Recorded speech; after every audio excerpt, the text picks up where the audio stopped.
The Omaha Club Car is an observation or lounge car that was operated by the Chicago, Burlington and Quincy Railroad between Chicago and Lincoln, Nebraska during the 1930s and 40s.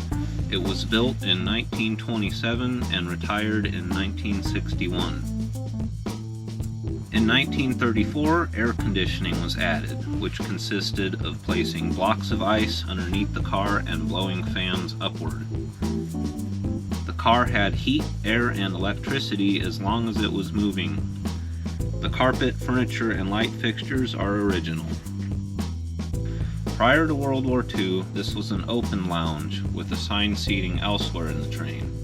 It was used purely for smoking, relaxing, playing cards, or getting a light meal. The dining area and kitchen was originally the women's portion of the car. The men had the rest of the car. That was changed due to World War II governmental regulations. Because of the fuel shortage during the war, these seats were sold as assigned seating. The dining area was added and a crew was hired to cook.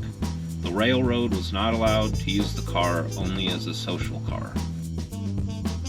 At the back of the car is the solarium. It would not have been considered the smoking room as smoking was allowed anywhere.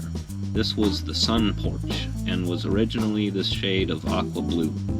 Solariums were added to lounge cars by enclosing the end or platform area, a retrofit that became popular to add additional seating. This concept was introduced by Burlington and Pullman in 1909. The accordion-style door at the back of the car was added during World War II. This door allowed the railroad more flexibility in the car's position on the train.